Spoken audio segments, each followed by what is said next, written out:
Bismillah, Assalamualaikum warahmatullahi wabarakatuh. Di sini saya ingin mempresentasikan hasil PPT dari saya sendiri, yaitu dari mata kuliah Psikologi Positif yang berjudul Intelijensi. Dosen pengampu yaitu Anis Rahmawati MS Psi MPsi Psikolog, disusun oleh Muna Majidah dengan NIM 2021 03 10 23. Sebenarnya, apa sih yang dimaksud dengan intelijensi? Intelijensi adalah kemampuan untuk bertindak secara terarah, berpikir secara rasional, dan menghadapi lingkungannya secara aktif. Atau suatu kemampuan untuk menerapkan yang sudah ada untuk memecahkan berbagai masalah. Dan menurut Kamus Besar Bahasa Indonesia atau KBBI, intelijensi ialah daya reaksi atau disebut pula sebagai penyesuaian yang tepat serta cepat, baik itu dalam fisik maupun mental pada pengalaman yang baru, dan membuat pengalaman serta pengetahuan yang telah dimiliki oleh seseorang siap untuk digunakan jika dihadapkan pada suatu fakta atau kondisi yang baru, dan bisa pula dikatakan sebagai kecerdasan. Definisi intelijensi atau konsep yang bersifat filsafat. Dari Ebbinghaus 1897, intelijensi yaitu kemampuan untuk membuat kombinasi. Yang B ada dari Spearman, yaitu kemampuan umum yang terbentuk akibat pendidikan. Kemudian ada Thurman 1921, intelijensi yaitu untuk membentuk konsep atau berpikir abstrak. Yang D ada Thorndike, intelijensi yaitu kemampuan untuk membuat asosiasi. Yang terakhir ada Treswan 1921, yaitu intelijensi kemampuan untuk menyesuaikan diri, membayangkan beragam respon dan kesadaran untuk memodifikasi penyesuaian diri.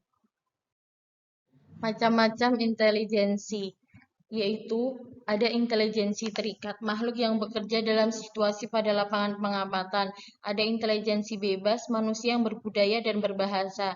Ada intelijensi menciptakan atau kreatif, yaitu kesanggupan mencipta tujuan baru dan mencapai alat yang sesuai guna mencapai tujuan itu.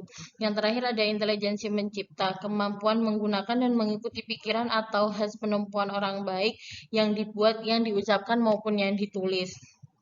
Untuk mengenali potensi intelijensi itu ada bermacam-macam, yaitu ada intelijensi verbal linguistik, ada intelijensi logikal matematik, terus yang ketiga ada intelijensi visual spasial, ada intelijensi kinestetik tubuh, kemudian ada intelijensi ritme musikal, terus ada intelijensi intrapersonal, lalu ada intelijensi interpersonal, dan yang terakhir ada intelijensi emosional. Dari intelijensi tadi itu ada ada maksudnya, yaitu yang pertama verbal linguistik, yaitu kecerdasan yang berhubungan dengan bahasa dan segala sesuatu yang berhubungan dengan kegiatan membaca dan menulis. Terus ada linguistik matematik, itu kecerdasan dalam hal berpikir ilmiah berhubungan dengan angka-angka dan simbol, serta kemampuan menghubungkan potongan informasi yang terpisah. Lalu ada visual spasial, yaitu kecerdasan yang berhubungan dengan seni visual seperti melukis, menggambar, dan memahat. Selain itu juga kemampuan navigasi, peta arsitek, dan kemampuan membayangkan objek-objek dari sudut pandang yang berbeda. Terus ada kinestetik tubuh.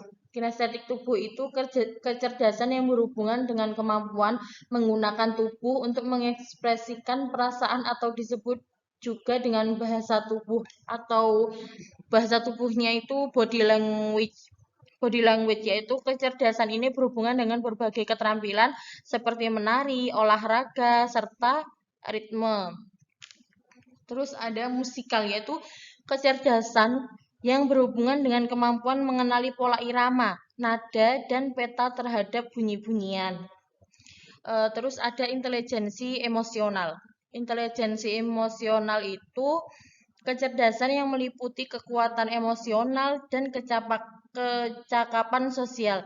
Jadi sekelompok kemampuan mental yang membantu seseorang mengenali dan memahami perasaan orang lain yang menuntun kepada kemampuan untuk mengatur perasaan-perasaan diri sendiri.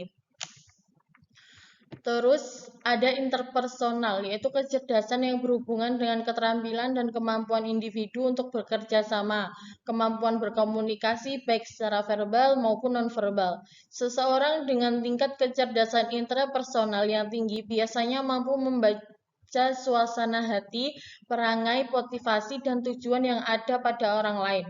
Pribadi dengan potensi intelijensi interpersonal yang tinggi biasanya mempunyai rasa empati yang tinggi. Kemudian yang terakhir itu ada intelijensi intrapersonal. Intrapersonal yaitu kecerdasan yang berfokus pada pengetahuan diri, berhubungan dengan refleksi, kesadaran dan kontrol emosi, intuisi, dan kesadaran rohani. Orang yang mempunyai kecerdasan intrapersonal tinggi biasanya adalah para pemikir, yaitu filsuf, psikiater, penganut ilmu, kebatinan, dan penasihat rohani. Ada berbagai aspek juga, yaitu aspeknya bagaimana individu memperhatikan, kemudian mengamati, mengingat, dan menghafalkan, serta bentuk-bentuk mental yang lain. Terus ada 4 faktor, yaitu faktor pembawaan, yang kedua kematangan, yang ketiga ada minat dan pembawaan yang khas, dan yang terakhir ada kebebasan. Intelijensi di sini juga dapat ditingkatkan dari stimulus lingkungan, gizi atau nutrisi, dan ketika memasuki masa golden age 5 tahun, ini membangkitkan daya pikir dan daya nalar terhadap suatu objek atau hal-hal tertentu.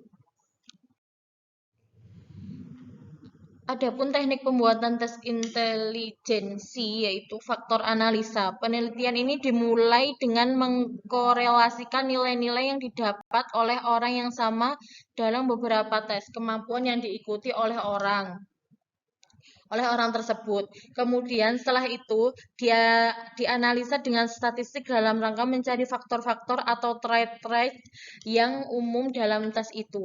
Terus ada prinsip utama dari analisa faktor, membuat data menjadi sederhana dengan cara memperkecil variabel-variabel atau dimensi-dimensi penting yang ada di dalam tes. Kemudian yang terakhir, yaitu mencari tema utama dari tes-tes yang ada tanpa harus mengorbankan data-data yang banyak di dalam tes. Untuk referensinya saya ambil dari ini. So thanks, terima kasih. Any question?